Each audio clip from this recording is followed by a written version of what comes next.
In today's video, I'm going to teach you how to recall an email in Outlook, a handy feature that can be a real lifesaver when you've sent off a message too quickly and realized there was a mistake, an attachment was missing, or maybe it was sent to the wrong person altogether. Let's dive into this step-by-step guide to retrieving your email seamlessly. First, you'll want to open your Outlook account and go straight to the Sent Items folder. This is your first stop because it's where all your outgoing messages are saved. Think of it as your digital outbox. Once you're there, you'll need to locate the specific email you want to recall. It's essential to act quickly because the recall feature works best on unread emails. If the recipient has already read your message, unfortunately, recalling it won't retract it from their inbox. Click on the message you wish to recall. When you do this, the email will appear in full view. Make sure it's the correct email you intend to retrieve. Double-check the subject line and recipient details, which can save you from trying to recall the wrong email. Now, when you have the correct email open and ready, direct your attention to the toolbar at the top of the window.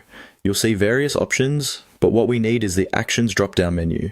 If it's your first time using this feature, it might take a moment to spot it among other options like Reply or Forward.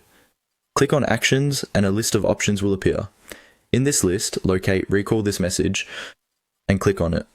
This option is sometimes nestled among others, so take your time if you're unfamiliar with the layout.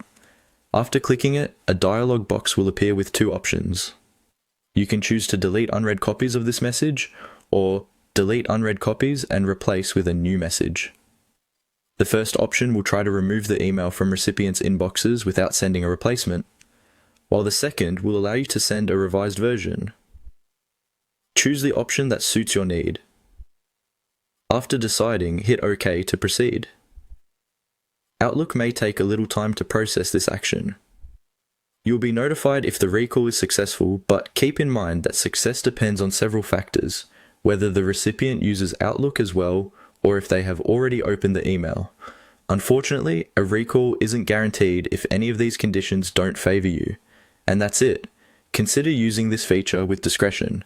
If you find yourself repeatedly needing to recall emails, it might be worth taking an extra moment to review your messages before hitting send. Proofreading thoroughly or using features like Draft can help prevent errors. Thank you for joining me today, and I hope this tutorial helped you understand how to recall an email in Outlook. Don't forget to subscribe for more useful tech tips and tutorials. See you next time.